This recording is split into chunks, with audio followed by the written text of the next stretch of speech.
Dalam persoalan ini, memandangkan seorang petani mempunyai 80 hektar ladang yang tersedia untuk menanam pokok getah dan pokok kelapa sawit, dia mesti menanam sekurang-kurangnya 10 hektar pokok getah dan 20 hektar pokok kelapa sawit.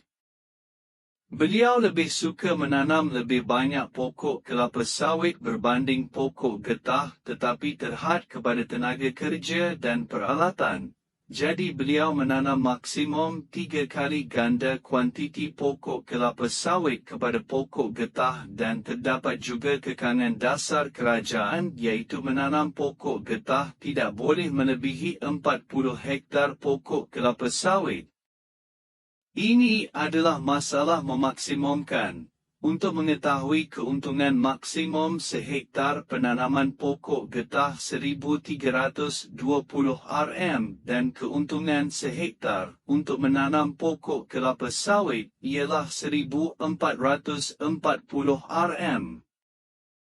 Petani mempunyai 80 hektar tanah pertanian dan dia mesti menanam sekurang-kurangnya 10 hektar pokok getah dan 20 hektar pokok kelapa sawit. Terdapat dua kekangan, iaitu mengenai tenaga kerja dan peralatan yang boleh diusahakannya sebanyak 3 kali ganda kuantiti pokok kelapa sawit kepada pokok getah. Kekangan kedua dasar kerajaan ialah pokok getah tidak boleh melebihi 40 hektar. Persoalan ini adalah mengenai memaksimumkan keuntungan. Keuntungan sehektar untuk menanam pokok getah ialah 1320 Rm dan keuntungan pokok kelapa sawit sehektar ialah 1440 Rm. Jadi kita perlu menulis persamaan dan menyelesaikan persamaan.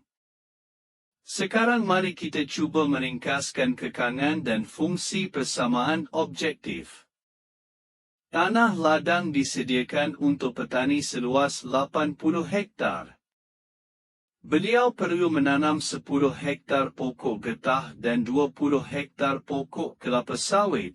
Jadi katakanlah bahawa pokok getah seluas ke-10 hektar sedang ditanam oleh petani dan Y hektar pokok kelapa sawit yang ditanam oleh petani, maka kekangan pertama ialah ke-10 plus Y sepatutnya kurang daripada atau sama dengan 80 kerana telah diberikan sekurang-kurangnya 10 hektar pokok getah hendaklah kurang daripada atau sama dengan 80 kerana telah diberikan bahawa sekurang-kurangnya 10 hektar pokok getah hendaklah ditanam. Persamaan kekangan kedua ialah ke-10 sepatutnya lebih besar daripada atau sama dengan 10. Dan persamaan kekangan ketiga diberikan kerana sekurang-kurangnya 20 hektar pokok kelapa sawit perlu ditanam.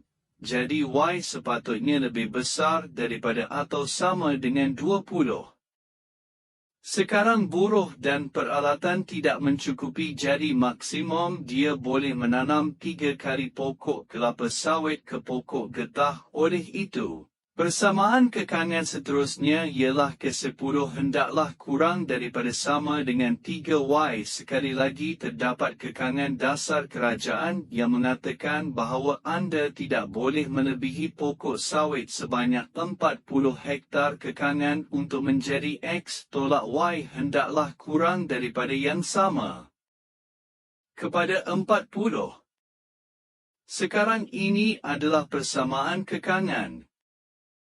Fungsi objektif sekiranya Z adalah untuk memaksimumkan adalah sama dengan 1320 didarab dengan X plus 1440 didarab dengan Y, yaitu keuntungan sehektar untuk pokok getah 1320 Rm dan bilangannya ialah 1320 Rm. Pokok getah yang ditanamnya ialah ke-10 dan keuntungan sehektar pokok kelapa sawit ialah 1440 Rm. Sebaik sahaja kita memutuskan persamaan kekangan dan fungsi objektif, mari kita lihat persamaan kekangan satu persatu.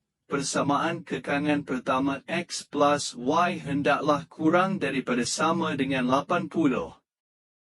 Jadi ini adalah persamaan kekangan pertama. Persamaan terkekang seterusnya ialah beberapa tumbuhan getah hendaklah lebih besar daripada atau sama dengan 10, iaitu ke-10 sepatutnya lebih besar daripada atau sama dengan 10.